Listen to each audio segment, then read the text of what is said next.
Bienvenidos y bienvenidas a una nueva edición más de Charlamos sobre Educación. Y hoy tenemos aquí como invitada a Erika Saitz. Lo he dicho bien, ¿no, Erika? Fenomenal, muy bien.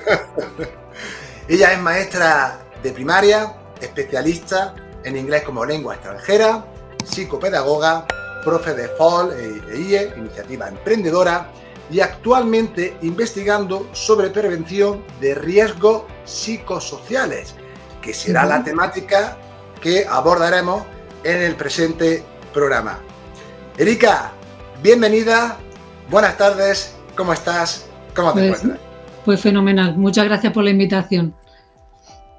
Es un placer tenerte aquí, llevamos ya un ratito hablando fuera de cámara y como te decía, es una cuestión, una temática que yo no conozco en profundidad y que, bueno, tuvimos la oportunidad de hablarla por Twitter, en un hilo que tú estuviste realizando, que a mí me encantó, y dije, bueno, voy a escribirle porque a mí me encantaría tenerla al canal y, como te decía, tratar esta temática que personalmente me resulta de gran interés y que tú, por supuesto, conoces bien, que bueno, en esta charla intentaremos desengranar algunas de estas interrogantes relacionadas, pues eso, al final con la gestión del tiempo, eso, la prevención de riesgos psicosociales y todo lo que está relacionado con esta temática.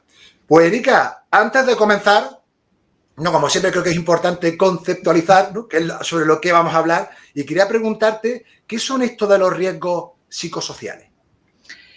Bueno, a ver, los riesgos laborales son todas aquellos elementos del trabajo, del ambiente laboral, que pueden generar un malestar, digamos, en el psicológico, emocional o relacional en las personas. Digamos, los riesgos psicosociales son, bueno, pues aquellos elementos, ¿no?, del entorno laboral. Puede ser, pues, la gestión del tiempo, que es lo que vamos a hablar hoy, por ejemplo. Puede ser otros tipos de tipo de gestión, pues, más estructural, digamos, de las funciones laborales, o pueden ser aspectos más relacionales entre las personas. En fin, es un ámbito realmente bastante amplio y complejo, y de ahí viene la dificultad a veces de encontrar medidas que sean verdaderamente eficaces a la hora de prevenir, ¿no?, estos riesgos. Esto me acuerdo que lo hablamos también por WhatsApp, y yo cuando, bueno, manteníamos ese tipo de intercambio de WhatsApp, a mí una de las cuestiones, y también hace poco lo hablábamos, claro, cuando entra en juego, claro, lo personal también, lo psicológico, lo social, que quiere decir relaciones con otras personas, con nosotros mismos, entran en juego una cantidad de variables, Erika, que me imagino que son a veces muy complejos el hecho de, bueno, ponerlas sobre la mesa todas y ver realmente cuál es el origen de las mismas y qué medidas se pueden llevar a cabo para mejorar las mismas. Imagino que eso también comporta una complejidad a la hora de definir más o menos cada una de las problemáticas, digamos, que estén adheridas a ese tipo de situación. Claro, por un lado, digamos, cuando hablamos de riesgo psicosocial, estamos hablando de algo, de unos aspectos que tienen muy en cuenta la autopercepción, digamos, y también entran en juego variables de tipo muy personal, como puede ser la experiencia, por ejemplo, docente, claro, o digamos, el conocimiento que se tenga, ¿no?, del contenido, ¿no?, digamos, el control que se tenga en relación al contenido. Luego, las habilidades propias a nivel personal. Yo creo que los docentes, digamos, tenemos una labor bastante compleja y muchas veces nos enfrentamos, ¿no?, a esta labor con unas herramientas que son las que traemos de casa, ¿no? No hacemos especial hincapié en, por ejemplo, en aprender a comunicarnos, por ejemplo, ¿no? Y muchas veces, bueno, nos estamos comunicando continuamente y además en diferentes contextos, porque estamos hablando, pues, desde compañeras y compañeros, alumnos adolescentes o alumnos adultos, ¿no? Por ejemplo, en el caso del FP, que también trabajamos con un montón de tipo de alumnos de todas las edades, con las familias, ¿no? Y entonces realmente necesitamos estrategias de comunicación, ¿no? O estrategias de gestión, por ejemplo, emocional, a veces, ¿no? Es decir, ¿no?, muchas veces estamos en entornos, pues, en nuestro trabajo, digamos, tiene la característica de ser muy impredecible, ¿no? No sabemos muy bien qué va a pasar y esa impredecibilidad muchas veces hace pues que nos pille en momentos a lo mejor pues bueno, en donde no la tenemos todas con nosotros y de repente, bueno, pues la gestión emocional en este aspecto es importante también, ¿no? Es decir, pues como una situación, por ejemplo, dura en clase me hace luego pasarme toda la noche sin dormir, digamos, ¿no? Por ejemplo, porque no puedo sacarme de la cabeza, bueno, pues una situación que además, si se repite en el tiempo, pues me está generando un trastorno bastante importante, ¿no? Entonces, bueno, todas estas cosas son aprendizajes. Luego, bueno, dentro de estas dificultades que hablábamos, ¿no? Está que no solamente es el apartado personal que ya traemos de casa de alguna manera, o las condiciones de trabajo, que también de la organización, sino también cómo interaccionan estos factores uno con el otro, ¿no? En este aspecto, por ejemplo, el Instituto Nacional de Seguridad y Salud en el Trabajo define estrés laboral, por ejemplo, como esta interacción entre las capacidades que tenemos y las necesidades de ese entorno, ¿no? Entonces, cuando hay desequilibrio entre estas capacidades y las necesidades del entorno, pues es cuando empezamos a sufrir pues un trastorno, ¿no? o un daño, ¿no? Para la salud. Y bueno. Sí. Y luego me acuerdo que me habías comentado también el tema de las medidas de prevención, ¿no es cierto? De cuáles eran estas medidas de prevención. Bueno, la primera medida de prevención es hacer una buena evaluación de los riesgos, ¿no? En los centros. Y eso, en principio, desde del Instituto Nacional de la Seguridad Social hay bastante control y hay, digamos, y los técnicos de prevención que se dedican, ¿no? A hacer este tipo de evaluaciones, bueno, pues es una evaluación que está muy validada, quiero decir, y que es súper útil, ¿no? Lo que pasa que a veces no es tan generalizable, ¿no? Se tarda bastante tiempo en realizarla, pero bueno, hacer una buena evaluación es esencial. Sí que es cierto que en el sector docente, aunque no se haga una evaluación, ya se sabe que, por ejemplo, una de las variables, que es la carga mental, siempre va a salir muy alta, ¿no? Por las mismas características de nuestro trabajo, por esta multiplicidad de tareas que tenemos, ¿no? Por la imprevisibilidad, porque hacemos tareas simultáneamente, ¿no? Por ejemplo, estamos explicando y al mismo tiempo estamos gestionando la clase, o tenemos que estar controlando si el alumnado, ¿no? De diferentes tipos de alumnos nos están entendiendo, ¿no? Y bueno, pues todo este tipo de tareas genera ese tipo de carga, esa variable, ¿no? Que es la carga mental y ese esfuerzo, digamos, que nos supone a nivel mental en solucionar una situación, ¿no? Esta última parte me evoca, ¿no? Y me viene a la mente la teoría de la carga cognitiva, ¿no? Que es el hecho al final de que si estamos, en este caso, con el entorno clase, aquí lo ponemos desde la figura del docente, ¿no? El hecho de atender esa cantidad de estímulos, ¿no? Bueno, estás dando una explicación, intentar, como tú bien señalabas, gestionar el aula, asegurarte de que lo que estás explicando está siendo entendido, que muchas veces yo esto lo he aprendido con los años, como lo docente, con la experiencia, porque es la típica frase, ¿lo habéis entendido? Y todos, sí, sí, sí, a lo mejor la mitad no se ha enterado ni de un papo, sí, ¿no? De lo que has dicho, ¿no? Muchas veces la respuesta así por decir, venga, va, que acá he visto ya. Entonces, también estos grados de implicación, me imagino que están relacionados con la carga mental, están también muy, digamos, condicionados por la propia persona. Es decir, por tu propio grado de implicación, de autoexigencia, responsabilidad, atención, etcétera, que pueden llegar en un momento dado a sobrecargarte y a lo mejor ya empezar a generar esa sintomatología, como puede ser la derivada de estrés, ansiedad, de estar dándole vuelta a la cabeza constantemente, ¿no? De alguna problemática que tengas en el aula a la que todavía no sabes cómo darle respuesta, etcétera, ¿no? Todo ese tipo de variables, Erika, me imagino que también fluctúan en función, como tú bien has dicho, de la persona, de sus experiencias previas, de su aprendizaje, de su propia gestión emocional, etcétera. Claro, de alguna manera, por ejemplo, ahora yo lo que estoy haciendo en la parte esta de investigación es pasar de la teoría, ¿no? Que he estado 5 años investigando este tema, estoy pasando un poco a la práctica. Y la práctica es validando, por ejemplo, uno de los talleres que estuve realizando este curso fue de gestión del tiempo en la docencia. Y un poco lo que encontrábamos ahí era que, claro, ¿quién viene a los cursos de gestión del tiempo en la docencia? Pues docentes que se ven como muy saturados por la tarea cotidiana, ¿no? Entonces sí que es interesante el hecho de entender, digamos, cómo, de aprender primero, o sea, cómo estamos, qué nos está pasando, digamos, parar a veces, digamos, porque estamos como funcionando, realizando tareas urgentes, muchas veces si no paramos a centrarnos en lo que es importante, digamos, cuál es como un objetivo a más largo plazo que queremos conseguir. Y yo creo que eso es una realidad de la misma institución educativa, ¿eh? Quiero decir, porque es como que todos, no digo todo docente, pero en general, de alguna manera te encuentras el mismo hábito de trabajo, ¿no?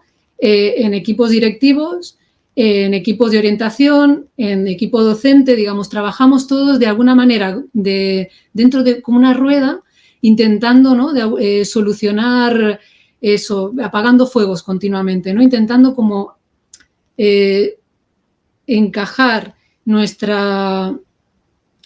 todo, ¿no? La innovación, la programación, en unos ritmos, ¿no? Que muchas veces nos plantean desde la administración pública más general y que no tiene a veces en cuenta los propios ritmos que ya tú tienes como centro educativo, ¿no? Y eso a veces, pues, bueno, pues sí que genera mucho trastorno. Y lo que yo creo que tú lo que comentabas también es el hecho de la autoexigencia o el perfeccionismo a veces también, ¿no? Que eso a veces no... Claro, eso también se hablaba en el curso, ¿no? Porque salió el tema este, ¿no? De decir, bueno, realmente, ¿para qué sirve la gestión del tiempo? Bueno, pues en general para tener más tiempo, ¿no? Pero ¿para qué queremos más tiempo? Para meter más trabajo, ¿no? Entonces, claro, o sea, entonces era un poco ridículo, ¿no? Porque tú no quieres tener más tiempo para tener más trabajo, o sea, ponerte más trabajo, sino para descansar, ¿no? Para tomar energía para poder trabajar mejor, en todo caso, ¿no? Y es un poco paradójico porque en realidad el perfeccionismo es una fantasía que nos montamos, ¿no? No hay como una regla que marque dónde está o sea, del 0 al 10, ¿dónde llego al 10, ¿no? Y esto muchas veces también es una creencia en la misma estructura organizativa de los centros que se piensan que es posible hacerlo todo. Quieren hacerlo absolutamente todo, planificar todo, llegar a todo. Todo es como que yo voy a llegar a todo. Es como parece el planteamiento inicial de inicio de curso, ¿no? ¿A cuánto todo puedo llegar, ¿no? Entonces no se hace una planificación del todo útil, ¿no? Porque al final se acaba llegando todo el mundo hasta aquí y eso no es una forma de trabajar desde una perspectiva de salud mental, ¿vale? A lo mejor es una forma de trabajar, yo qué sé, algún tipo de, no sé, de objetivo así, pero desde el punto de vista de la salud mental no es útil ese tipo de planteamiento, digamos, ¿no? Y... Se me ha ocurrido cuando te escuchaba, Erika, hablando de la ocupación o de la gestión del tiempo, claro, si te dejas un tío para seguir ocupado en otras cosas y sobrecargando tu memoria o tu cuerpo y todo, al final no estás consiguiendo ese objetivo de tomarte esas paradas de respiro y recargar las pilas como a priori se debiera hacer, ¿no? Y me viene esta frase que viene del ámbito deportivo de que el descanso forma parte del entrenamiento. Es decir, si no tenemos esos momentos de descanso, nos regeneramos, masa ósea, todo lo que viene a nivel mental. Sí. Y luego lo que tú comentas también, bueno, es el hecho de cuando al inicio de curso se realiza pues la planificación, programación anual y, bueno, quieres que encaje todo perfectamente como una máquina súper engrasada y tal. Y esto creo que también está muy relacionado, y corrígeme si me equivoco, también con el grado de las expectativas. Es decir, nosotros también nos hacemos unas expectativas en cuanto al trabajo que vamos a desarrollar y no solamente al nuestro, sino el que esperamos que de nuestra práctica obtengan el alumnado o también las familias, es decir, toda la gente que forman parte del ámbito educativo. Y en relación a las expectativas, un poco ahora que te escuchaba me sale esta curiosidad, Erika, claro, eso también tiene otro componente muy personal. Y te lo digo rápidamente, también relacionándolo con la autoexigencia. Yo vengo también, como te decía, del ámbito deportivo y también a nivel personal siempre he sido bastante autoexigente. Y en ocasiones eso me ha generado momentos de ansiedad, de mucha frustración, de estar dándole vueltas al coco constantemente, problemas para conciliar el sueño, por tener la mente una actividad absolutamente demencial, hasta que, claro, pasan los años, llega un punto que yo mismo me dije, ¿te das cuenta de lo que estás haciendo? Te estás dañando. O sea, no estás disfrutando del proceso, estás constantemente buscando el error, el fallo, y por qué esto no sale bien, buscando la perfección de que si ha hecho algo tiene que salir A, B y C. No, ojo, que no siempre tiene ni debe ser así, ¿no? ¿Qué relación hay con esto que te comento en tu campo de investigación, Erika? Sobre expectativas, gestionar la autoexigencia, etc.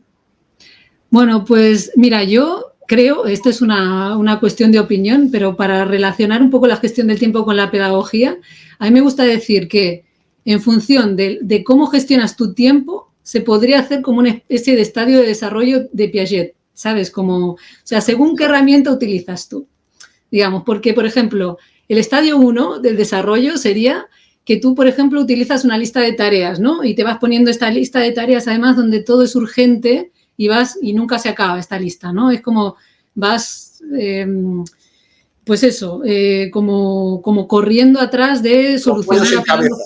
Exactamente. Sí. El segundo estadio del desarrollo sería ya el uso de agendas, ¿no? Y de algún tipo de programación, en donde tú ya te creas una especie de planificación a medio plazo, ¿no? Que, ojo, yo creo que también hay que señalar que esta forma de planificación también puede generar adicciones. Quiero decir, por eso es tan importante llegar al cuarto estadio, ¿no? Digamos, porque el hecho de crear un hábito, digamos, de trabajo, bueno, pues te puede crear una adicción al trabajo. Quiero decir, esto no es una cuestión que digas, no pasa nada. Hay gente que no puede dejar de trabajar y eso también es un problema, ¿no? O sea, entonces... luego, el tercer estadio sería cuando tú ya utilizas estrategias para, digamos, para separar, ¿no? lo urgente de lo importante, cuando tú ya sabes pues cómo programar tu tiempo, de alguna manera utilizas luego otros mecanismos, ¿no? El último estadio del desarrollo, que es ahí el que sería fenomenal, tanto para a nivel institucional como a nivel personal, es cuando tú relacionas tu gestión del tiempo con unos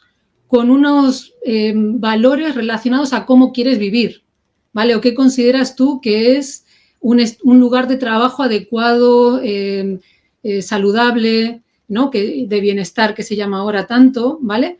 Entonces, cuando tú relacionas tu forma de trabajar con un lugar de trabajo en donde cuidas a las personas que están implicadas allí, ¿no? En donde piensas en las necesidades individuales también y eres un poco flexible, aunque, bueno, cuando hablo de flexibilidad me refiero a que entiende las necesidades personales, pero hay un proyecto común de alguna manera de construir, ¿no? algo en conjunto. Entonces, de alguna manera tú puedes desarrollar, pues, utilizar todas las herramientas que necesitas, pero no ya por desarrollar una herramienta o por hacer una tarea, sino porque tienes una estrategia a largo plazo, digamos, ¿no? Tú ya sabes en qué te quieres convertir o en qué quieres convertir el mundo que te rodea, ¿no es cierto?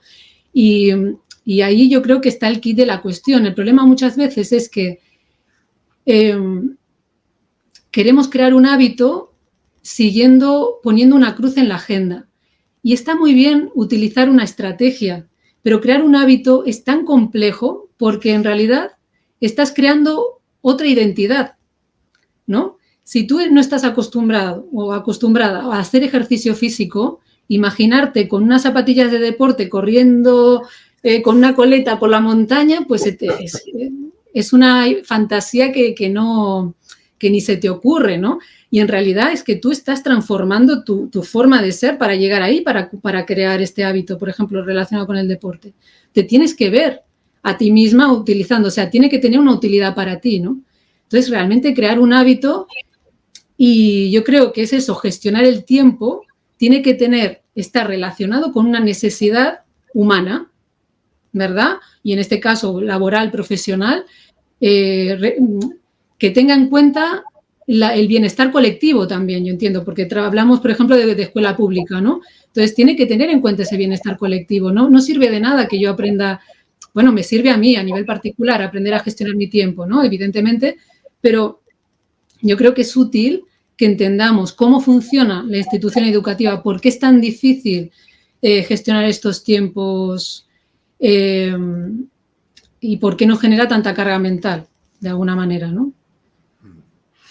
Mientras me hablabas, por ejemplo, hablando del sistema educativo, también como está planteado, yo aquí no te hablo de experiencia directa, porque la única, situación que he tenido ha sido en las prácticas, por lo tanto yo no he tenido que a lo mejor hacer evaluaciones profundas, y verá que, la llevé a cabo con una sección de aprendizaje, pero se habla mucho de la burocracia, Erika, eso sí lo veo mucho, de esa carga de burocracia, de papeleo absolutamente colosal, que te resta tiempo, no solamente al de descanso, si decides hacerlo, sino incluso de preparar las clases, de realmente dedicarte a la enseñanza, ¿no? Del área a la que tú te encuentres adscrito en ese centro o en ese momento concreto.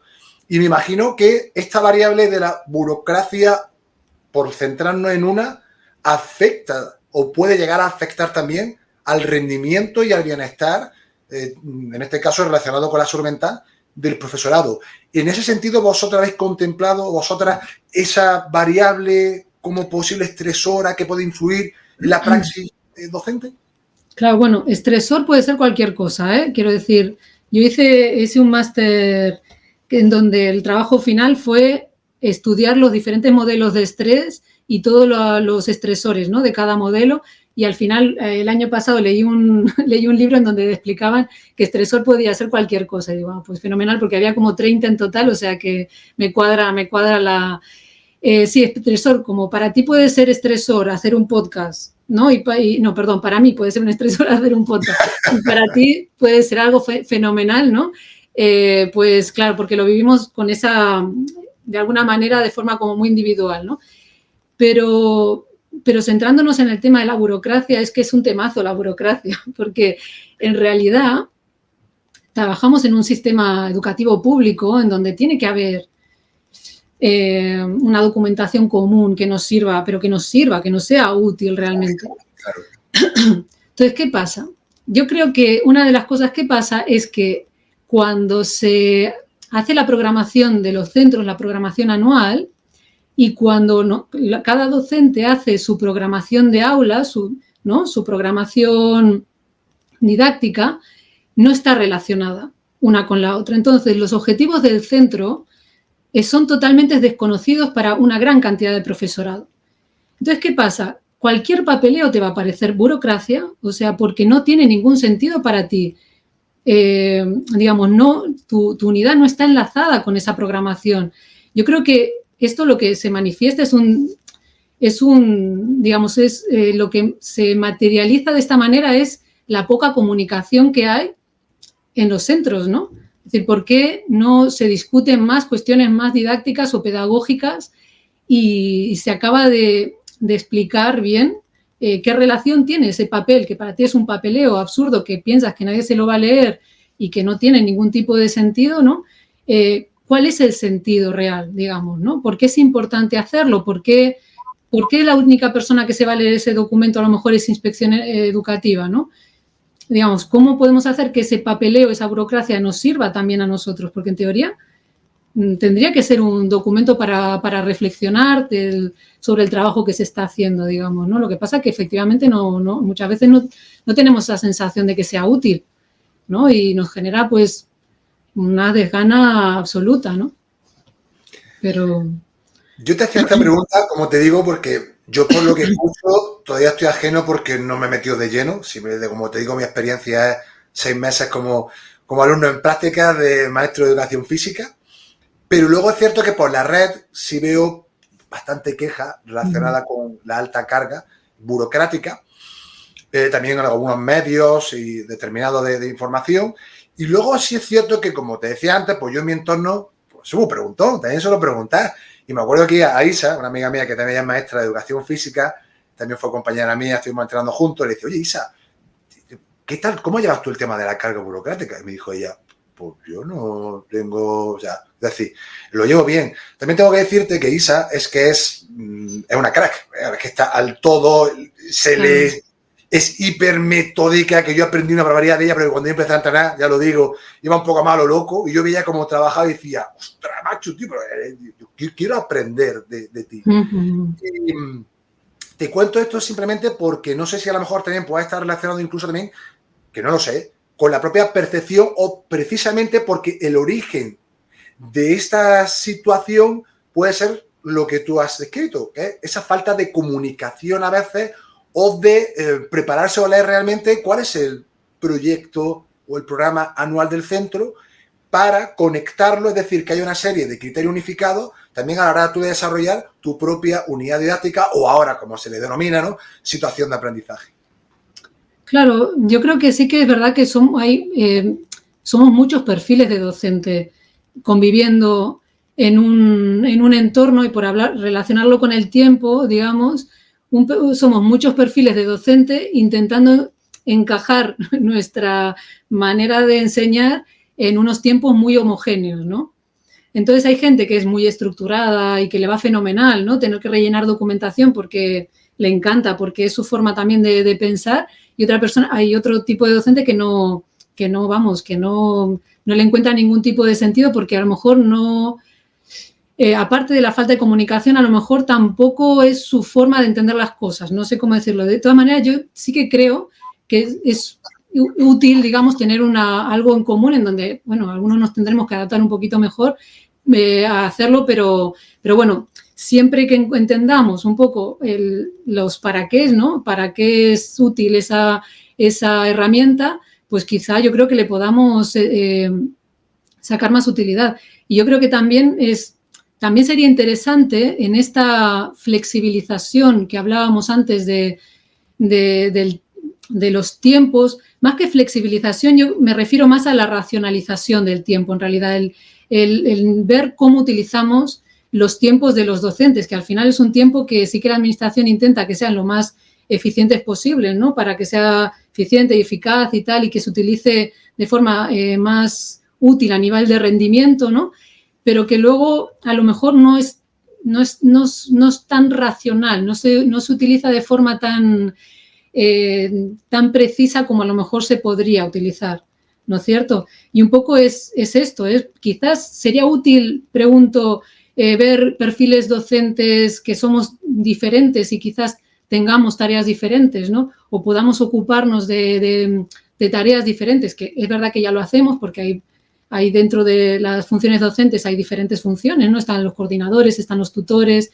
están los miembros del equipo organizador, de tal, pero luego, bueno, digamos, de forma un poquito más, no sé, quizá lo tendríamos que tener un poquito más en cuenta, ¿no? Sí que antes un poco has dicho lo que, bueno, marcaba la ley, pero sí me gustaría también por mí, ¿no?, por entenderlo más, quería hacerte esta pregunta, ¿no?, de qué dice la ley al respecto, ¿no?, sobre, bueno, los riesgos como obligación legal, en este caso, bueno, de la empresa o ya donde tú lo quieras ubicar dentro del ámbito educativo, Erika. Bueno, pues, a ver, en principio los trabajadores, ¿no?, y las trabajadoras tenemos pues el derecho a tener un espacio de trabajo que cuide nuestro bienestar, ¿no?, tanto físico como psicológico como relacional, ¿no? Cuando hablamos de riesgos psicosociales, hablamos de todo este entorno biopsicosocial en donde está el ser humano, ¿no?, y se interrelaciona. Y entonces, de acuerdo con la ley de riesgos laborales, las empresas tienen la obligación de garantizar el estado de bienestar, no ya de no enfermedad, ¿verdad?, de no enfermarse, sino de estar bien, de estar de un estado de completo bienestar, tanto físico como mental, como relacional, ¿no?, de los trabajadores y las trabajadoras, digamos. Esto es una cuestión que desde la Constitución, ¿no?, también el derecho a bueno, pues a ser tratados con dignidad, por ejemplo, hasta, bueno, pues la ley de riesgos laborales concretamente, que un poco que intenta garantizar esta salud, ¿no?, de los trabajadores y trabajadoras, y que en teoría tendría que garantizar eso, unas medidas de prevención del riesgo que, como veíamos, es difícil, ¿no?, de materializar, pero bueno, que en principio es difícil, pero bueno, hay muchísima investigación al respecto. Quiero decir que falta ponerlo en marcha, porque realmente, o sea, recursos hay muchísimos, ¿no? Entonces, muchas veces se ponen recursos para la evaluación de los riesgos, con los técnicos de prevención, digamos, que son quienes evalúan estos riesgos. Luego hay recursos para evaluar el daño, es decir, cuando ya estamos enfermos, ¿no?, tenemos ansiedad, depresión, burnout, etcétera. Ya están los psicólogos que se encargan, ¿no?, un poco de hacer esta evaluación del daño, pero para no llegar allí no tenemos realmente recursos, ¿no? Y yo creo que hay poco conocimiento en pedagogía de esta labor de la salud mental laboral. Me estoy encontrando que es como difícil encontrar pedagogos o psicopedagogos expertos en salud mental, y precisamente que hagan esta labor educativa, ¿no?, de que las personas, pues eso, entendamos cuáles son los riesgos y desarrollemos herramientas de autoprotección y de prevención, ¿no? Por curiosidad, Erika, desde la ley se están llevando a cabo algún tipo de estrategia, sobre todo preventiva, ¿no?, más que en el caso reactiva, pues cuando ya está el foco del problema hecho, ¿no?, Claro. en cierto modo como bomberos, ¿no?, hay apagar o sofocar ese problema. ¿Hay realmente, o dentro de la ley, se establece algún tipo de medida o recurso que lleva aparejado esa medida, como decía anteriormente, para llevar a cabo, como te decía, en este caso, si nos centramos en el mundo educativo, en los centros educativos, ¿no?, de la comunidad, claro, o de la provincia que sean? Te pregunto por curiosidad, porque lo desconozco, y aprovecho ya para preguntar. Sí, en principio, o sea, la ley dice que las empresas están obligadas, y la institución educativa es una empresa. Claro. Entonces, ¿qué pasa? Que vemos que esta labor de poner en marcha las medidas de prevención se deja muchas veces en manos de un delegado de prevención o del equipo directivo. Y el equipo directivo no tiene por qué ser experto en salud mental. O el delegado de prevención sabe de prevención, pero sabe de todos los riesgos laborales. Por ejemplo, sale de riesgos ergonómicos, de biológicos, medioambientales. O sea, claro, la salud mental es algo muy complejo.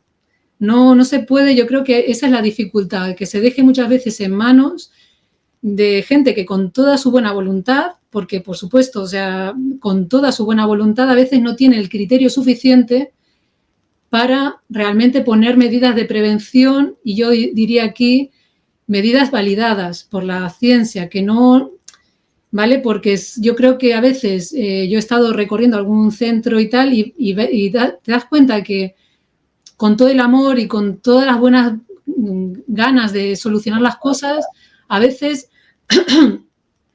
se ponen recursos que no son del todo útiles, ¿no? Por ejemplo, yo qué sé, la aromaterapia, ¿no? Por ejemplo, vale, pues la aromaterapia es un recurso, o el mindfulness, que también, ¿no? Tú buscas estrés laboral, estrés docente, y las herramientas que te encuentras muchas veces son esto, ¿no? El aromaterapia, o a lo mejor el mindfulness, perdón.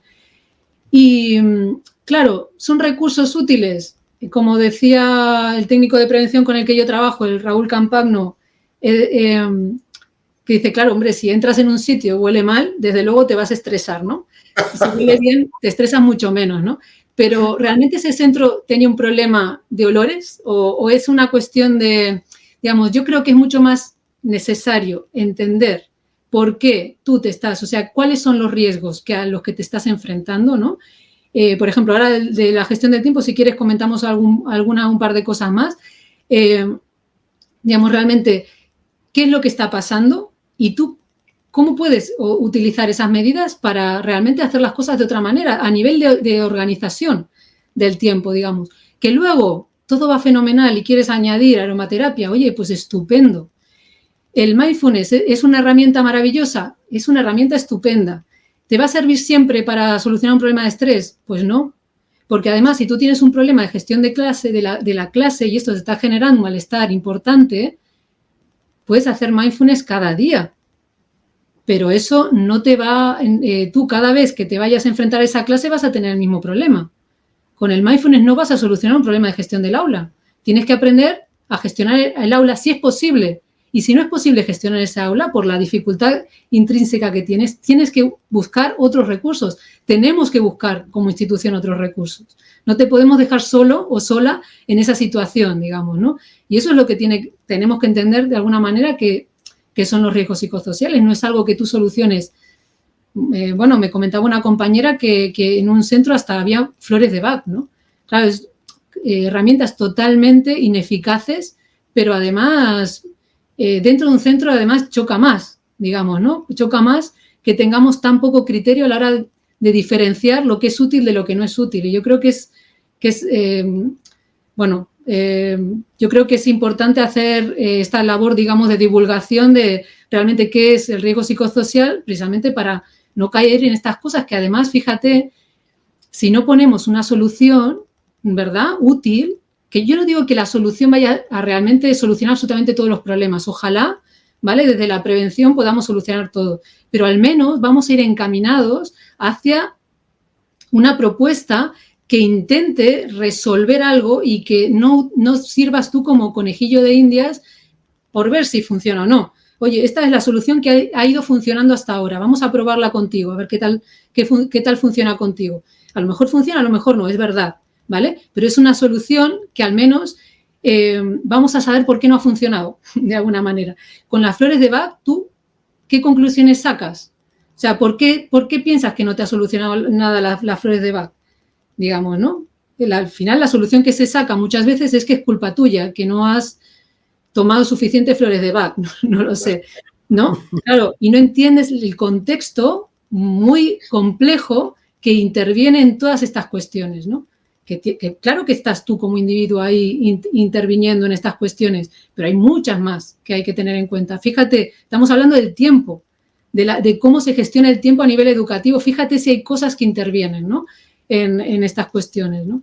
Y eso es lo interesante, ¿no?, el aprender precisamente estas cosas para que la próxima vez que sucedan, porque es verdad que van a seguir sucediendo, tengamos otras herramientas y podamos enfrentarlas de otra manera, ¿no?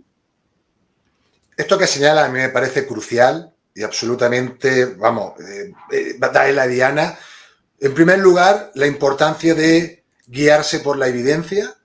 Sabemos que la ciencia no va a dar recetas mágicas como si describe fenómenos determinados y te da respuestas que te dan una mayor probabilidad de éxito o una casi total hasta que no se refute con otra que sea mejor o que la, digamos, desvalide. Y ese aspecto es fundamental. Tú comentabas... coincide mucho contigo, ¿no?, el tema de las flores de Bach, los olores, claro. Si entras a un sitio pues que está limpio, que es diáfano, que huele bien, pues ya de primera va a decir, oye, ya es agradable, por supuesto que sí. O el hecho de hacer mindfulness, ¿no?, si tienes un problema para gestionar el aula, muy bien, sí, te puede servir a ti en un momento circunstancial para rebajar ese nivel de estrés. Sin embargo, no estás poniendo medidas o soluciones al problema real que tienes, que es que medidas... no sabes cuál es. Muchas veces ni sabes cuál es, ¿no? Indagar sobre el mismo, como tú dices, ¿a qué se debe esto? ¿Por qué fulanito o tal pasa esto? ¿Por qué no estoy siendo capaz de conectar con determinado alumnado? ¿Por qué las explicaciones que doy no están siendo entendidas? Volvemos a lo de las expectativas, ¿no?, anteriormente que te señalaba, Erika, porque claro, todo eso son al final variables que influyen también en nuestra propia psique y por ende, como te comentaba, en nuestra propia estado de ánimo. Sí, te puedo hablar hasta de autoestima, de bienestar. O sea, de aquí ya pueden, como digo yo, vertebrar un montón de situaciones que ya un poco las hilo con los estresores, ¿no? Que tú me decías y me ha llamado la atención que estresor puede ser cualquier cosa. O sea, profundiza un poquito más sobre esta cuestión porque me parece realmente interesante. Claro, ¿por qué estresor puede ser cualquier cosa, Erika? Bueno, pues porque es eso, a veces cosas que es como con las relaciones humanas, digamos, ¿no? Hay gente que yo qué sé, que su forma de ser te genera una energía y te da un buen rollo fantástico, y con otra persona te pasa exactamente lo opuesto.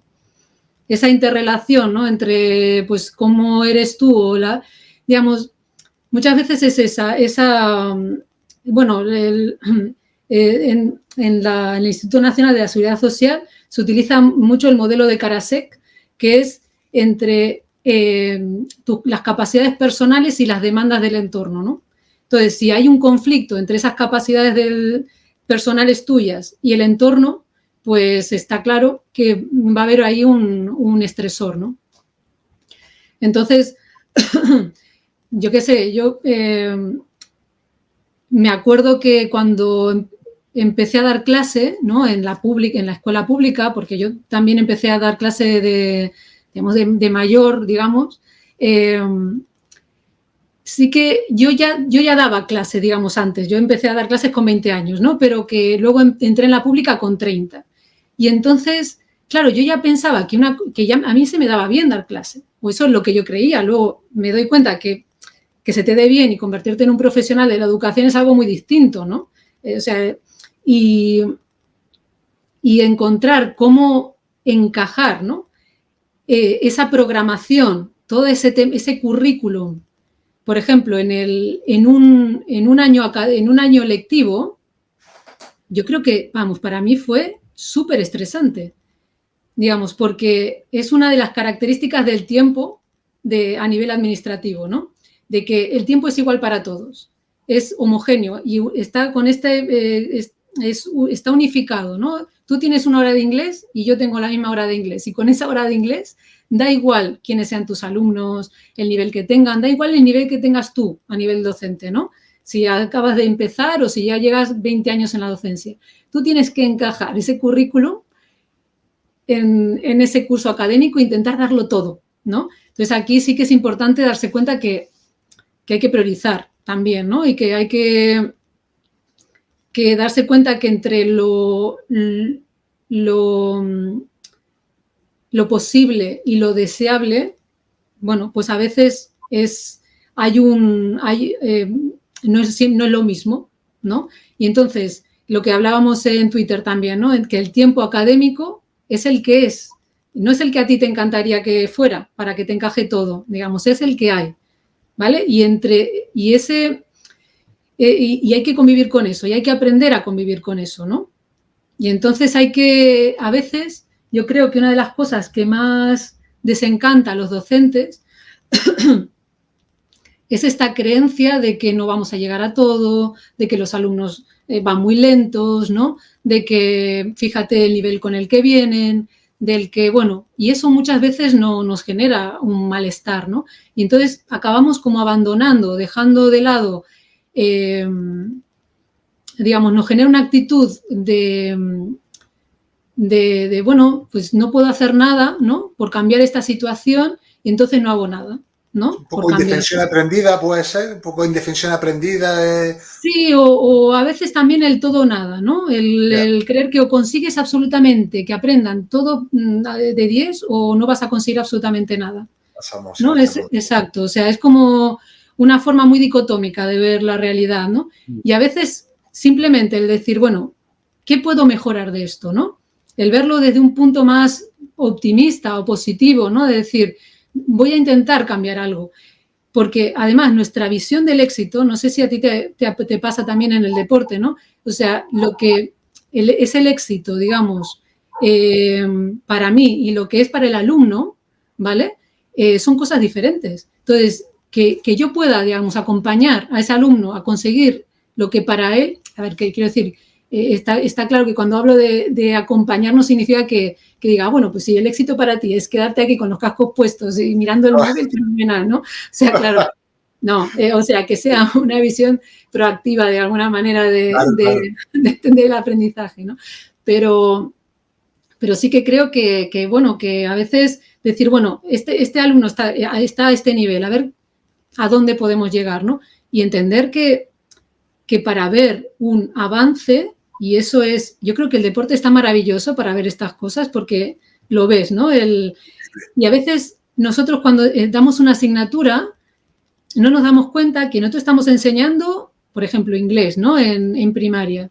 Y, y tú no ves ese alumno cómo llega a la ESO, cómo llega al bachillerato, ¿no? Y el aprendizaje es un proceso, no lo vas a ver, probablemente tú no lo vas a ver, ¿no? Entonces es eso, es poner una pequeña semilla para que el que llegue, ¿no? Luego pueda tenerlo un poco mejor para seguir avanzando, ¿no? Y bueno, y con esa también, sin querer conseguirlo a veces todo solo, porque parece que vamos a salvar el mundo y si no salvamos el mundo, ¿no? Entonces somos un desastre de docentes, ¿no? Y no, hay que aprender, yo creo, un poco a eso, a equilibrarnos un poco en ese aspecto, ¿no? A convivir con esa frustración de no poder llegar a todo a veces también, ¿no? Pero intentarlo de forma inteligente y asertiva, ¿no? Aquí la inteligencia se puede extrapolar, emocional, de saber tú mismo gestionar, como hablábamos, el tiempo. Hay una cuestión de todas las que has señalado en cuanto a la hora de enseñar, que como tú bien decías, no podemos ser superhéroes, no podemos llegar a todo, es imposible, hay que ser. El tiempo, como tú ya has definido, son 24 horas, o sea, hablando en términos generales. Todo el mundo tenemos 24 horas. Eso es descriptivo, no es un juicio de valor. A partir de ahí ya sí podemos añadirle qué hacemos cada uno con nuestro tiempo, cómo lo gestionamos, cómo nos planificamos, cómo respondemos a aquellas cuestiones que esperamos y que o bien se han resuelto, guay, todos felices, porque ha salido bien. Ahora bien, ¿qué hacemos cuando aquello que hemos organizado, preparado o planificado no sale bajo los preceptos de nuestras expectativas que pensábamos que iba a ocurrir? Yo creo que ahí está la clave. Y el hecho de, cuando tú decías que en tu primer año, ¿no? El hecho del currículum, ¿no? De querer... Sí. Yo creo que también, a ver, esto es una opinión personal y evidentemente esto es para mí un aprendizaje. Y esto te digo ahora, a día de hoy, y a lo mejor cuando me toque cambio de opinión. Pero sí es cierto que la experiencia en mi caso, a través también del deporte, de la enseñanza del baloncesto, sí me ha permitido mucho aprender a autorregularme. Erika, yo, como te decía antes, soy una persona que, y me sigo exigiendo bastante, eso es algo que llevo en el ADN, pero ya no estoy con el látigo. No es como antes que, o si algo salía bien era como, ¡guau! Súper loco. Y si algo no salía bien era como, Dios mío, qué fatal, esto horroroso, o sea, tierra, trágame, donde me meto, o sea, hacía toda una montaña enorme. Y el hecho de aprender, en primer lugar, de manera progresiva, y esto no acaba nunca, a poco ir autorregulando esas situaciones, a mí me ha ayudado, primero, conmigo mismo a encontrarme mejor, a descansar mejor y a tener claro de que no puedo llegar a todo. Y que hay veces que salen las cosas bien y otras que salen como el carajo de mal. Ahora bien, no me quedo parado como diciendo, sale mal, me olvido. No, desde la calma, ¿qué es lo que puedo hacer? ¿Qué grado de actuación tengo? A sabiendas de que no puedo controlarlo todo. Y me explico. En educación sabemos que dependiendo del contexto hay muchas casuísticas. Tenemos alumnado con dificultades de aprendizaje, con entornos familiares desestructurados, complejos, que dices, si te implica de manera emocional al 100%, acaba al psicólogo directo en un mes. Es una opinión personal, insisto, y tú también, si quieres, pues un poco me das también tu opinión. Pero el hecho de saber autorregularme y de decir, oye, estas son mis herramientas, mis recursos humanos, materiales, etcétera. Hace una buena evaluación inicial, a ver dónde llego, de dónde partimos. Y mi objetivo es que al menos cada una de las personas algo saquen, es decir, que ellas sean conscientes del punto de inicio. Yo siempre le pongo la analogía de la carrera, ¿no? Vayas creciendo, algunos pues que por lo que sea, por circunstancias socioeconómicas, innatas, por conocimientos previos, nacen en una posición diferente. Yo no voy a juzgar, a mí me da igual que uno salga antes, después, atrás o después. El objetivo es que cada uno dentro de su fila intente mejorar. Para ello estamos nosotros, para ofrecerle guía, el apoyo, el feedback, etcétera, y sacar lo mejor dentro de ese espacio de tiempo con el que disponemos de ese grupo clase, de sacar lo mejor. Y habrá veces que con unos consigas más y con otros digas, ostras, me está costando horrores. ¿Eso quiere decir que tiras la toalla? Los que me conocen saben que no. pero tampoco me voy a fustigar porque esto me pasaba antes, Erika, mucho a mí. Y era como que era toda la carga de verdad, de responsabilidad, era solo yo. Y cuando la responsabilidad es compartida, es decir, buscamos comunidad y ser todos conscientes de ese problema que tenemos que resolver, ya sea en grupo o a nivel individual, ya te digo yo que con el tiempo, que esto no es magia, esto requiere mucho esfuerzo, mucho equivocarse y mucho trabajo, pero de verdad, en mi experiencia, al final acaba dando con la tecla que ayuda a despegar a esa persona dentro de sus posibilidades. Te comparto un poco mi experiencia así de manera muy resumida a nivel tanto como entrenador de baloncesto y también un poco por lo que veo en el ámbito educativo, ¿no? También con la familia y con la gente que trato. Claro, es que yo creo que un poco lo que pasa es que pasa con la salud mental y yo creo que pasa también con el tema de la implementación a veces de metodologías, a veces innovadoras, ¿no? Yo creo que hacemos lo mismo. Yo encuentro cierto paralelismo a la hora de implementar metodologías, a la hora de hacer propuestas de salud mental, ¿no? Como decía, mindfulness y otro tipo de estrategias a veces que son como herramientas y si tú no tienes un plan mucho más amplio, ¿no? Pues es poco útil realmente. Yo creo que a veces el problema es ese, que, por ejemplo, se intenta que el docente aplique una nueva metodología, ¿no? Yo qué sé, bueno, yo me acuerdo cuando empecé a trabajar, yo no sabía enseñar en absoluto, digamos, porque eso aprendes también si reflexionas sobre ello, ¿no? Pero yo había salido de magisterio, ¿no? Pensando que quería trabajar por proyectos y me encantaba trabajar por proyectos, ¿no? Y ahora me doy cuenta que en realidad la metodología realmente da igual. O sea, la metodología es la que yo hago, la metodología que después de 20 años trabajando he creado yo. Es mi metodología. ¿Por qué? Porque ahora yo entiendo cómo funciona todo este conocimiento que yo tengo y cómo aprende el alumno y cómo puedo transformar este conocimiento en algo útil para que él luego lo materialice en algo útil para él, ¿no? Para su propio aprendizaje o para, pues eso, ¿no? Para su propio aprendizaje. Claro, entonces es un poco eso a veces. Venga, metamos una metodología nueva sin entender muy bien cómo funciona ese proceso de aprendizaje. Entonces, muchas veces tú, en la realidad del aula, no tienes todos los ingredientes para llevar adelante esa receta. No te va a funcionar igual que el que se la pensó esa metodología, ¿no? Entonces, muchas veces es eso. ¿Qué tal? Mejor. Tú entiendes cómo funcionan esos ingredientes y luego los organizas a tu manera para que esa metodología llegue a tu alumno, porque al final el objetivo es ese, ¿no? Que el alumno aprenda de forma mucho más significativa, que le dé más sentido, que sea capaz de conectar, de relacionar, de evaluar, de valorar, en fin, ¿no? De tener un pensamiento crítico que le permita, pues, utilizar ese conocimiento en algo útil, digamos, luego en su vida, ¿no? Si es que le sirve para algo en su vida, digamos, porque evidentemente todo lo que aprendemos no lo utilizamos, ¿no? Es absolutamente todo. Pero sí que a veces es eso, ¿no? Yo creo que es mucho más interesante a veces, pues, no empezar por la casa por el tejado, ¿no?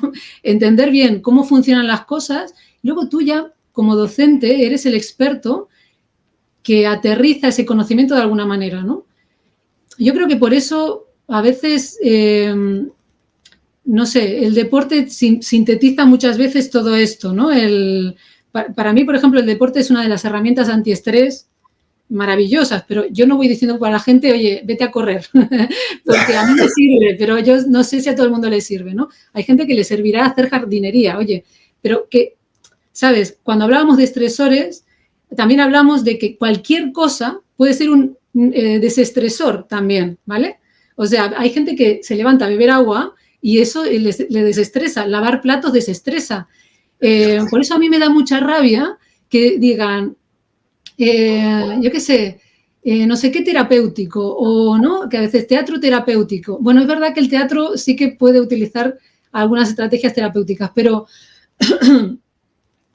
yo qué sé, a veces todo es terapéutico. Oye, sí, la jardinería puede ser terapéutica, ¿no? A lo mejor estoy simplificando un poco, ¿eh? Pero de la misma manera que a veces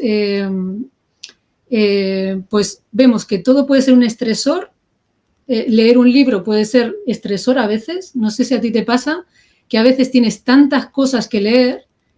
Yo, por ejemplo, me doy cuenta de que estoy estresándome cuando compro muchos libros de golpe, ¿no? Por ejemplo, para mí eso es una señal de decir, uff, estoy fatal, ¿no? O sea, porque es como, yo sé que no voy a poder, entonces como que me estoy generando una necesidad que no voy a tener las herramientas para realmente llevarlas a la práctica y al final me voy a bloquear de todo el trabajo que me estoy imponiendo, ¿no? Pero bueno, por eso, ¿no? Es decir, tenemos que aprender también a qué nos estresa, pero también a qué nos desestresa. Y fíjate qué fácil. Bueno, que no es tan fácil, ¿eh? Pero porque es verdad que cuando uno no llega a un punto en que realmente no te desestresa nada, oye, pues a lo mejor es momento de ir a un psicólogo y que te ayude, ¿no? A romper un poco eso para ver realmente qué ocurre ahí dentro de tu psique. Claro. Ha habido dos cuestiones que me han gustado mucho. Una de ellas es el tema de la metodología. Aquí me he acordado, porque tenía invitados como Ángel Pérez Puello, David Ortiguela, ¿no? Entre otros. Yo te hablo del ámbito de la educación física, que sabes que es el que más, bueno, ahora mismo que me encuentro inmerso, es que me gusta muchísimo. Hablamos de metodología, tú hablas de aprendizaje basado en proyectos, que ya sabemos que por las redes también hay esa confrontación. Yo he leído varios artículos, porque antes de opinar sobre algo, llamadme loco, pero me gusta irme a la literatura y contrastar la información antes de decir si esto es bueno o esto es malo, porque uno te puede escribir, pero claro, qué datos coges. Y esto es súper interesante y esto nos daría para otra charla. Por lo tanto, como veo que me estoy desviando, voy a hacer aquí un KitKat. Aprendizaje cooperativo, por ejemplo. Él decía que muchas veces cogemos las metodologías, o en este caso los modelos pedagógicos. Una cosa es el marco teórico, que está bien, pero luego hay que llevarlo a la práctica. Y para llevarlo a la práctica hay una serie de elementos o de características que han de darse. Y no todos los grupos, a lo mejor, de inicio, se puede llevar desde un inicio una metodología determinada. ¿Qué quiere decir con esto? Que a veces queremos implementar o innovar constantemente por querer cambiar algo sin previamente, como tú muy bien has indicado, antes pararse a pensar y estudiar y ver, oye, ¿esto realmente soy capaz, en primer lugar, de llevarlo a cabo? ¿He hecho alguna prueba, aunque sea pequeña, con un grupo pequeño de alumnos para ver cuál es mi capacidad, primero, para llevarla a cabo en cuanto a comunicación, plantear todo ese tipo de elementos y ver qué respuestas obtengo, aunque sea de esta pequeña muestra? Eso me parece súper interesante. Y luego también tú sabes que en la facultad, bueno, esto es como en todo, no salimos maestros realmente. Nosotros nos dan un corpus teórico, que son 4 años, con 6 meses de práctica, o al menos te hablo aquí de la Universidad de Granada. Pero fíjate que, por ejemplo, con la mención de educación física, Erika, son 4 meses de mención. O sea, ¿cómo usted va a aprender? Pero aquí no es culpa del profesorado, es del sistema. Entonces permite que diga, entonces, es una locura. ¿Qué ocurre? Yo no me quejo. Voy a la educación formal, a la no formal, autodidacta, para yo seguir mejorando porque me encanta. Pero espero que la universidad no simplemente, sale saliendo ya con todo lo que termina. Y creo que eso también está muy relacionado con la eficiencia, porque también hay determinadas metodologías que tienen un trabajo detrás brutal, como por ejemplo con el aprendizaje basado en proyectos. Para no extenderme, yo lo poco que he leído, primero, un trabajo previo absolutamente brutal, con una muy buena unificación de criterios, que los recursos humanos, es decir, el profesorado, crean en ese proyecto y estén de acuerdo y trabajen todos como el baloncesto, hombro con hombro y codo con codo, y aún así tampoco sea la garantía de éxito. ¿Qué quiero decir con esto? Que todo es complejo. Y al final creo que es importante, primero, saber qué es lo que tienes enfrente.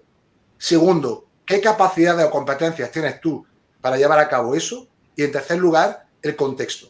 ¿En qué contexto estoy? ¿Cuáles son las necesidades? Y aquí entra en juego la selección, la toma de decisiones. Es que te hablo de baloncesto, es que estamos relacionados. Sí. Tomar decisiones para analizar ese contexto y ver, y priorizar sobre cuáles son aquellas que deben imperar en las primeras instancias para, como te decía, mejorar esa praxis docente.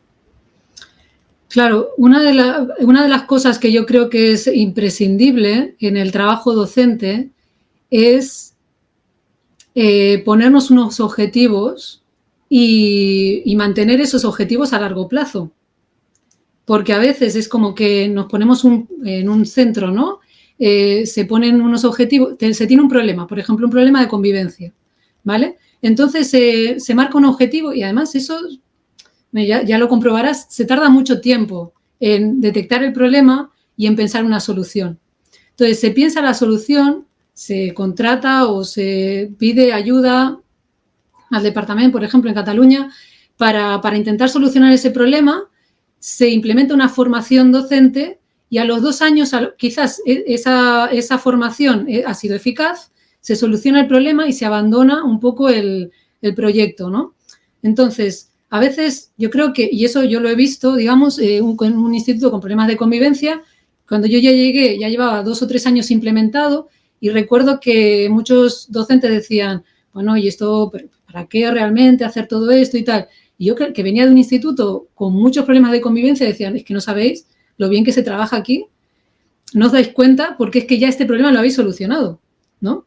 Entonces, claro, a veces uno tiene que, por eso es importante trabajar de forma que uno tenga esos objetivos a largo plazo y, por ejemplo, aprovecho el deporte, digamos, para ponerlo de ejemplo en este caso porque es súper útil, cómo juegas tú a baloncesto el primer año que empiezas a jugar y cómo juegas cuando llevas 20 años jugando, ¿no? Digamos, fíjate el nivel de progresión y de avance que tienes, ¿no? De creación de unos hábitos, en fin.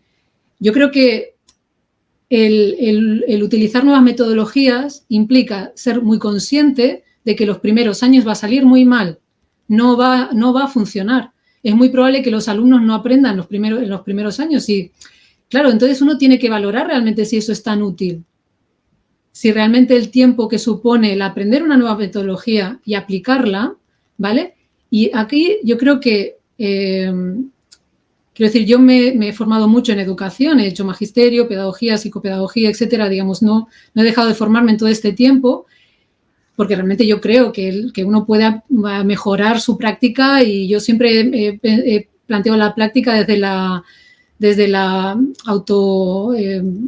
bueno, desde la mejora, ¿no? Constante y realmente yo siempre creo que no intento mejorarlo todo como al principio, ¿no? Que lo quería hacer todo el primer año, sino que como una buena compañera me dijo, yo creo en los primeros años, una compañera me dijo una cosa que no me voy a olvidar nunca más, que me dijo, yo cada año intento mejorar una cosa. Dice, una cosa, no 5, ¿no?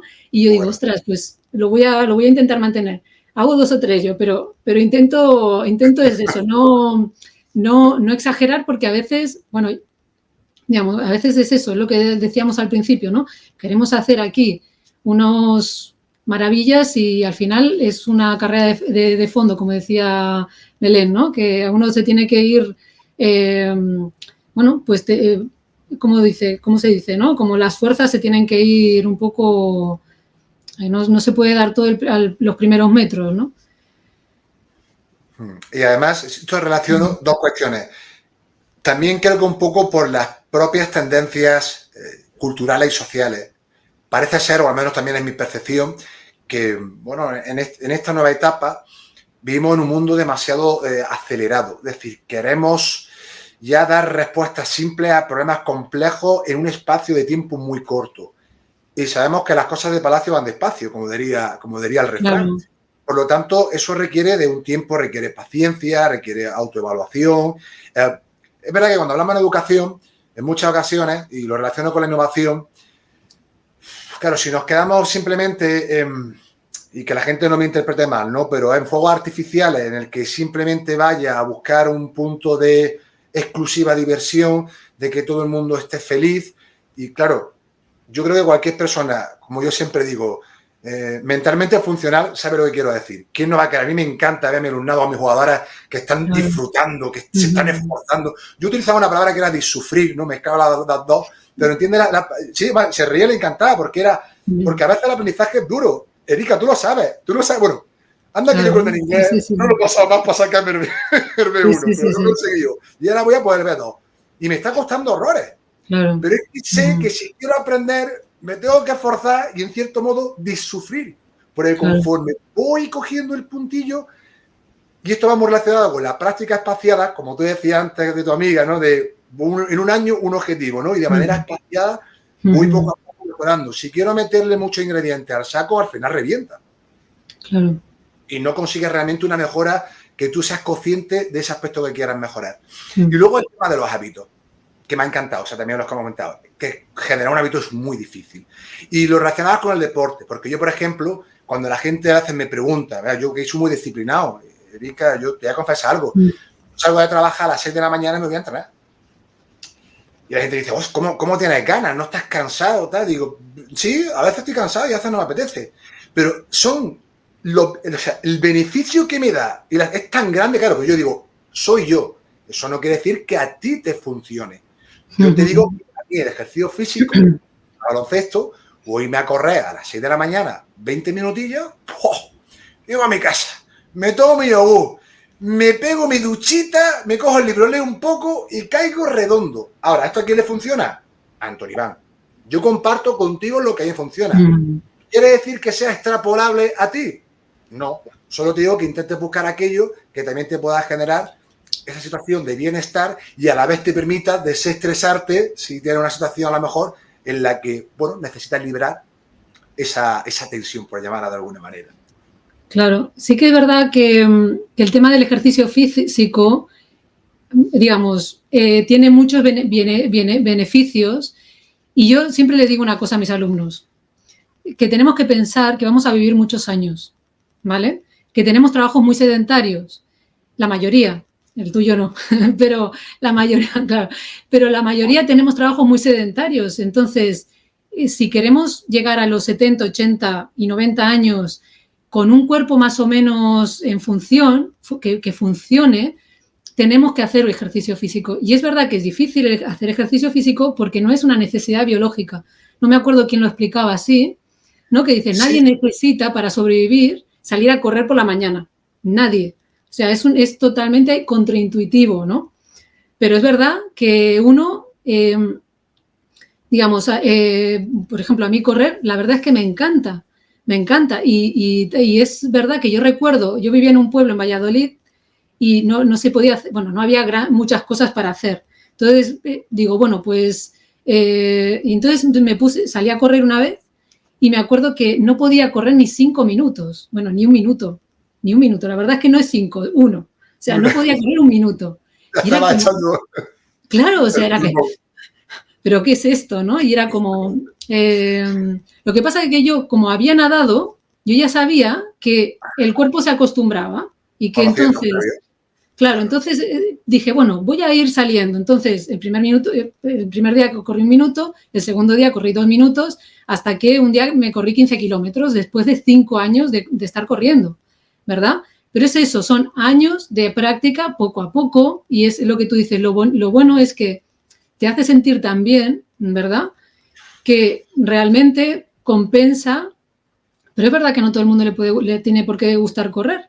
O sea, hay un montonazo de deporte y correr no es solo lo único que hay que hacer, porque también hay que hacer ejercicio de fuerza. O sea, que quiero decir que es lo que tiene, ¿no? Te veo puesta, Erika, te veo puesta, muy bien, te veo al tanto de la literatura científica relacionada con el ejercicio físico. Es que esto no lo decimos ni tú ni yo, o sea, esto no es cuestión de... Es verdad que hay muchas modalidades, pero tenemos evidencia a cascoporro, permíteme la expresión, que te indican los beneficios, pero vamos, de todo tipo, bueno, ya a nivel ya muscular, óseo, neurodegenerativo, que hablabas tú de cómo queremos llegar, que eso me acuerdo que lo hablé con Miguel Sánchez, que lo tuve aquí, que él es asmático y a la vez es corredor, bueno, su historia es apasionante.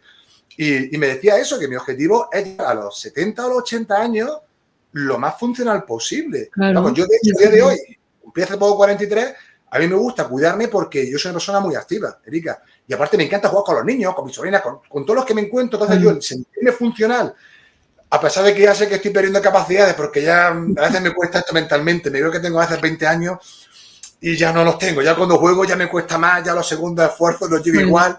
Y digo, maldita sea lo que son los años. Pero sí es cierto que intento cuidarme para que esa curva, en vez de que sea así, que sea más progresiva, que no sea tan, digamos, empinada. Entonces, pues, un poco tocando el tema del ejercicio físico, yo siempre digo a la gente, que no lo digo yo, que pueden comprobarlo por ellos mismos, por ellas mismas, las personas, Y ya que cada uno, eso sí, que no sea un sufrimiento, por Dios, ¿verdad? Que cada claro, uno que lo adapte a sus circunstancias y necesidades particulares. Hay una amalgama enorme de tipos de actividad físico-deportiva que intenten probar y que busquen aquellas pues, claro.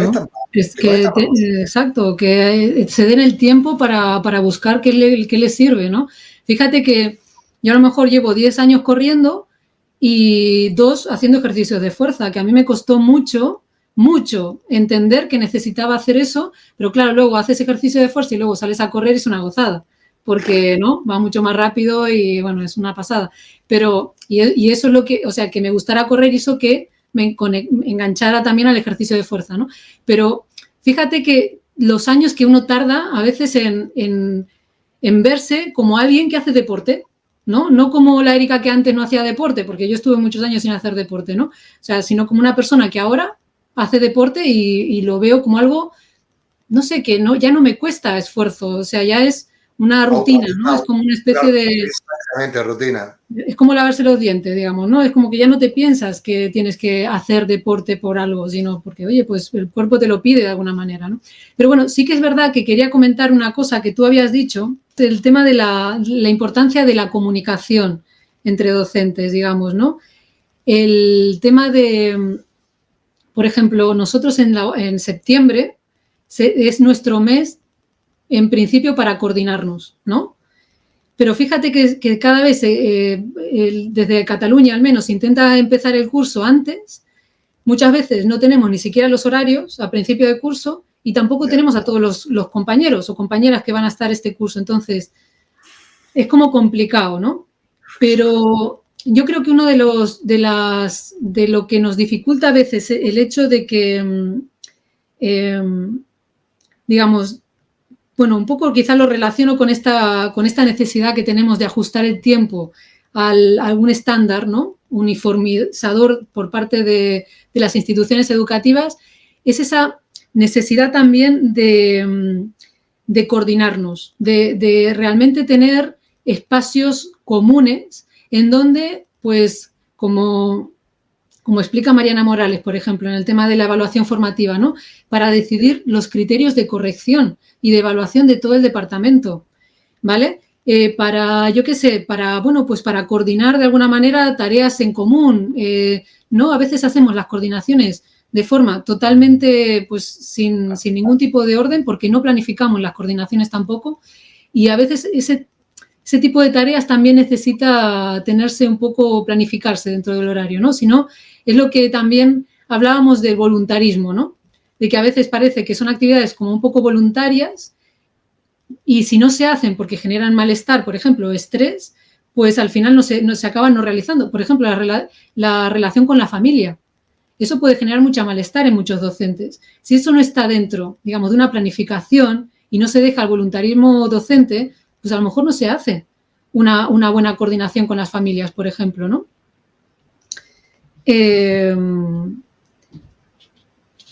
Bueno, la verdad es que es eso, ¿no? Es que ahora se me ha ido alguna cosa, pero un poco bueno, pues el tema de solucionar esta gestión del tiempo de forma más comunitaria, digamos, de como colectivo, digamos, que somos al final, porque somos un colectivo docente, ¿no? Que necesitamos tomar decisiones en común, pues bueno, yo creo que es interesante que realmente tengamos ese tipo también de reuniones, ¿no? Que nos ayuden a tomar este tipo de decisiones más.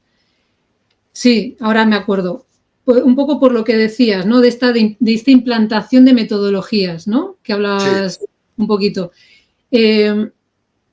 Digamos, esta implantación de metodologías, yo creo que esto no se es muy consciente de la relación que hay entre la forma que damos clase y la salud mental, ¿vale? Porque es verdad, por ejemplo, el burnout sí que tiene una parte relacional, ¿no? De cómo te tratan los otros, de si te sientes, pues eso, acompañado, validado, ¿no? También dentro de tus necesidades. Pero también es eso, es un desapego, ¿no? En relación a la práctica que también yo creo que se puede ir dando por por esta desafección a veces a no encontrar una forma o querer encajar en una manera que no es una estándar, ¿no? Yo creo que es útil encontrar la manera en la que tú como docente encuentres tu propio librillo, digamos, y que este librillo evidentemente sea útil para los principios que defiende la ley de educación, ¿vale? Que implica unos principios bueno, pues de llegar a todo el mundo, ¿no?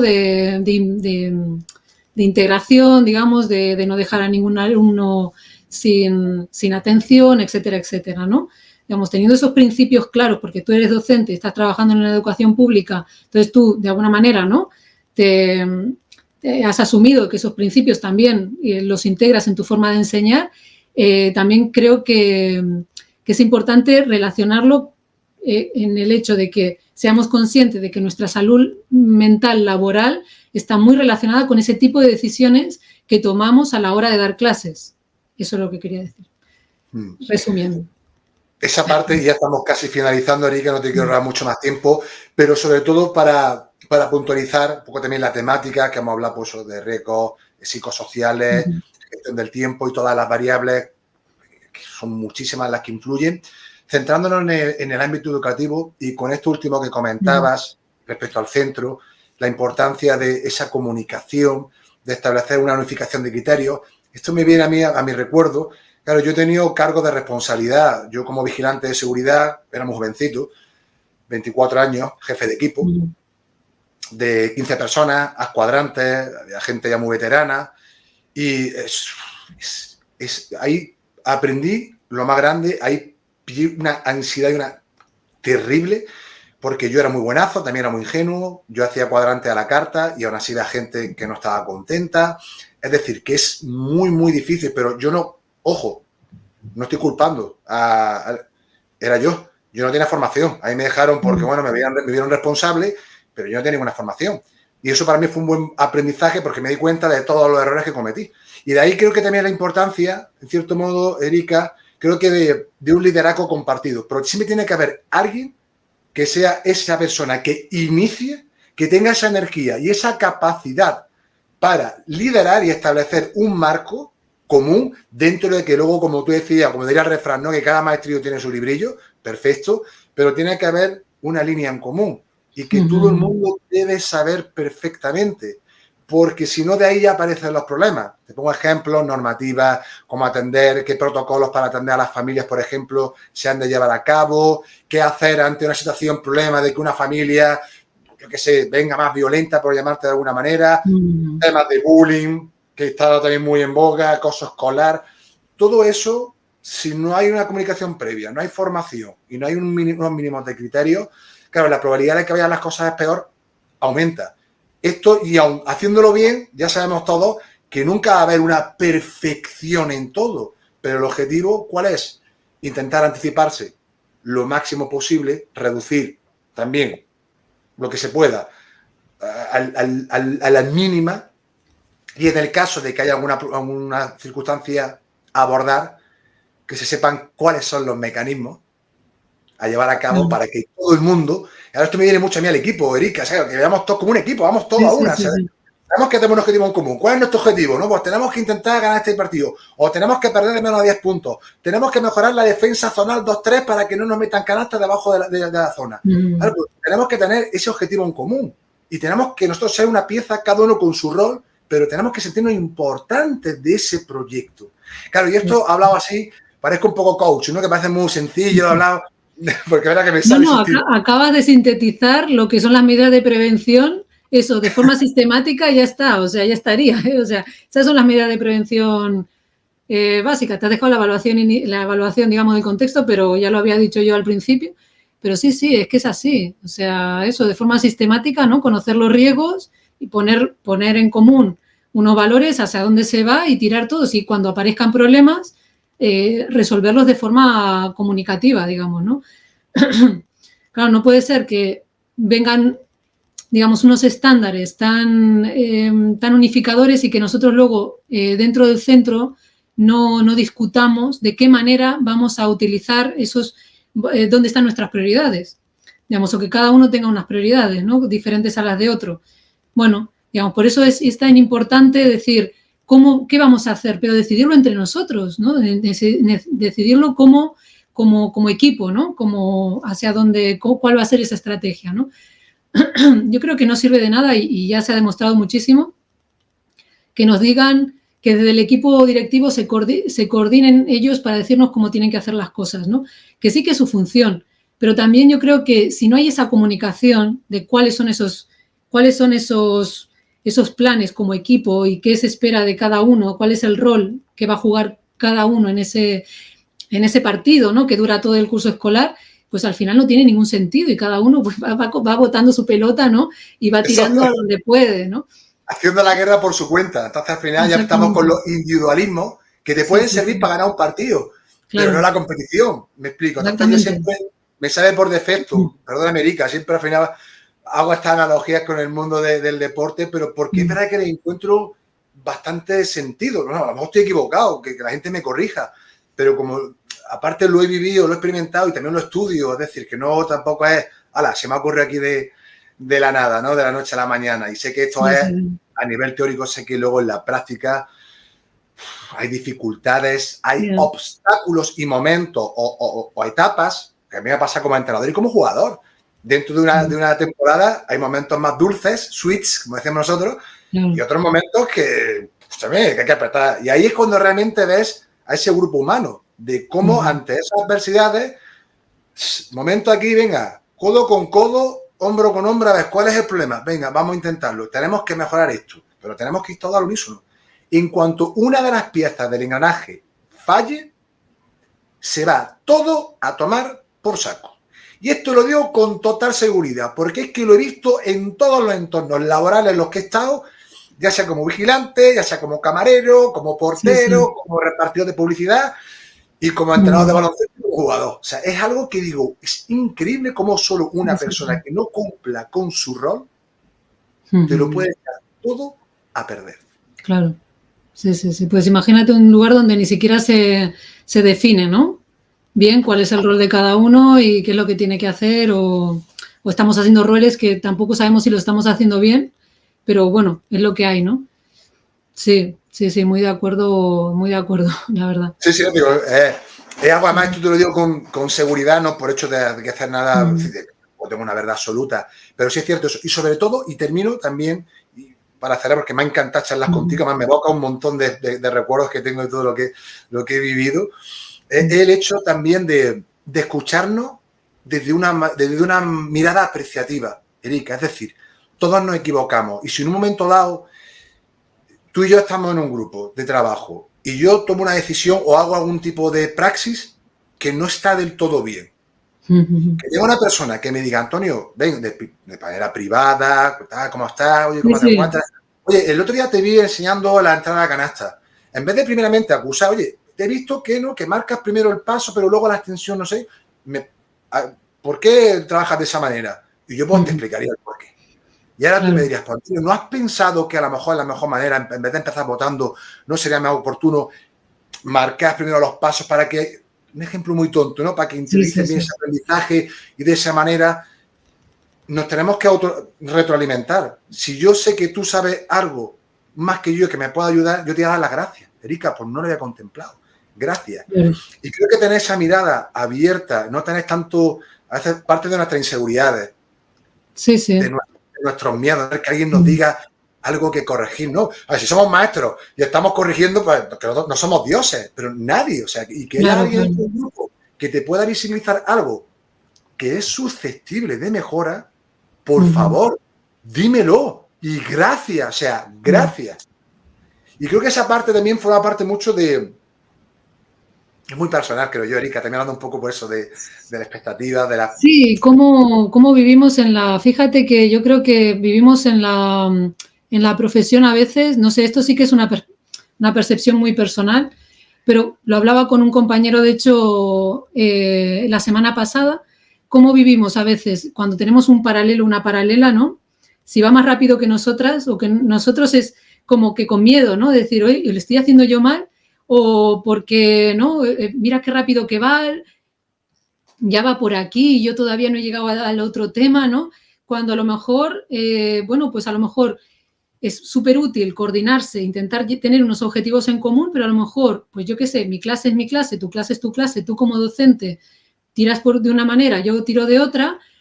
¿Cómo hacemos para ver si estamos haciendo realmente lo mismo, ¿no? Porque a lo mejor sí que es verdad que tú eres más eficaz haciendo algunas cosas que yo y habría que ajustar algunas cosas, ¿no? Pero lo vivimos con mucho miedo. Vivimos con mucho miedo el tema de la relación con los padres, por ejemplo, también. Vivimos con mucho miedo el hecho de que otro compañero visite nuestra aula, que tenemos derecho, ojo, a que no la visite, pero también es verdad que vivimos con miedo el hecho de que venga inspección, por ejemplo, ¿no? De la inspección educativa, la inspección. No sé, a mí no sé por qué nunca me generó tanto miedo, tanto A la malestar. gente, una tensión. Yo Me da cuando estuve en mucho el miedo. centro de prácticas que vino, Sí, sí, sí. noté ese día un Sí, ambiente, sí. una hora de tensión. Dije yo, ¿quién viene aquí hoy? ¿Quién viene el rey ¿Qué de pasa? España ¿Qué ahora? ¿Qué ha pasó? ¿Qué pasado? pasó? Sí, sí, No, no, sí. no, que viene el pecío, ¿qué tal? Dije yo, Sí, sí, sí. Claro, bueno, claro. pues, vale, Pero vale, yo a vale. veces, de verdad, gente maravillosa o que trabajaba fenomenal y digo, oye, ¿y qué va? ¿Y qué te va? O sea, cuéntame, a ver, ¿qué es lo que va, qué es lo que estás haciendo tan mal? ¿No? Para tener esta inseguridad, ¿no? No, no, dice, no, pero algo te va a encontrar, ¿no? Y dices, bueno, no es como diciendo, bueno, ¿y qué si encuentra algo que está mal? Quiero decir, estamos aprendiendo y yo siempre he dicho, quiero decir, si, oye, si no valgo para esto, ¿sabes? Habrá otro trabajo, quiero decir, uno tampoco a veces se engancha a cosas que, oye, que no están funcionando por lo que sea, y dices, bueno, pues lamentablemente no todos los trabajos son para todas las personas, no pasa nada, ¿no? Y, y eso también, yo creo que como compañeros hay que aprender, pero es un aprendizaje. Yo creo que estamos tan acostumbrados a sobrevivir solos en un Sí. entorno tan complejo que nos hemos acostumbrado a eso, a la supervivencia, a la supervivencia. Y a veces la supervivencia no está, o sea, es útil desde el punto de vista de supervivencia, pero no es útil desde el punto de vista de la salud mental para ti y para el equipo, digamos, ¿no? Porque yo qué sé, a lo mejor para tú salir beneficiado estás perjudicando a otro compañero.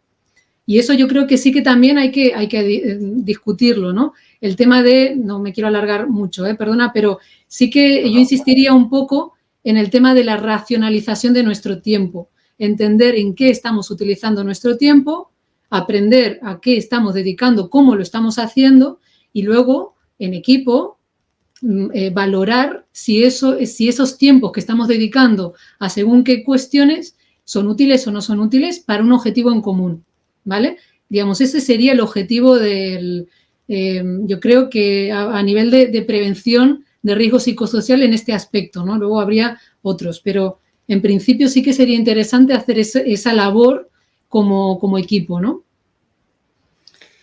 Totalmente de acuerdo contigo, Erika. Todo eso y al final, claro, es que el tiempo. Buscar Sí. esa eficacia y especialmente eficiencia, ¿no? Yo no tengo experiencia. Pues sí la tengo como coordinador de club cuando yo me reunía con las familias, también con los entrenadores y con las entrenadoras.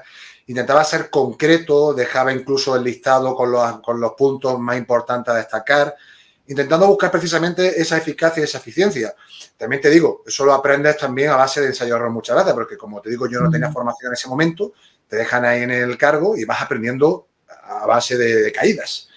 Y luego la parte de las familias también, como tú decías, para mí, ya te digo, en mi caso personal, me ha encantado siempre tenerlas muy cerca, Sí, sí, porque sí. en muchas ocasiones me han dado información Uh-huh. hiper valiosa para entender mejor a su hijo o a su hija. Y ya Sí, por último, el hecho de que tú decías, verás, la soledad. Nosotros en el baloncesto también decíamos la soledad del entrenador, es decir, porque siempre es ya. responsable, que estamos relacionada con la del maestro o la maestra.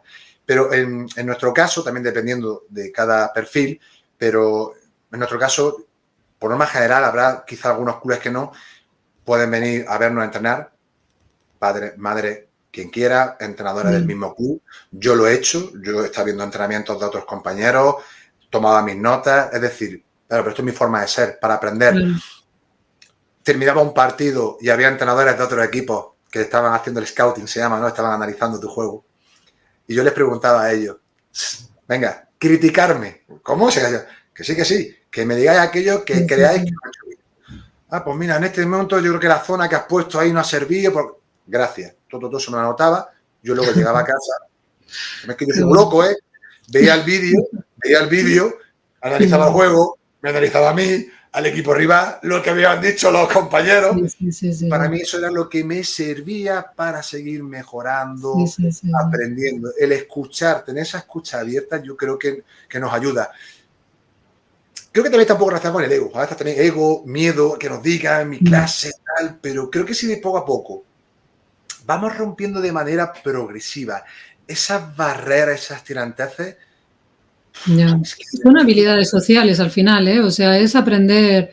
Mira, ahora que dices esto de grabarte, yo recuerdo que tenía un grupo de alumnos que siempre me interrumpía. Era como que había como era muy incómodo porque era como, bueno, no es poco habitual, pero estoy hablando de un caso muy concreto, que era como, no sé, se generaba una especie de ansiedad en el aula. Entonces me grabé un día grabando, me escuché y fue impresionante porque me daba cuenta de que escuchándome me ponía nerviosa yo sola, o sea, escuchándome.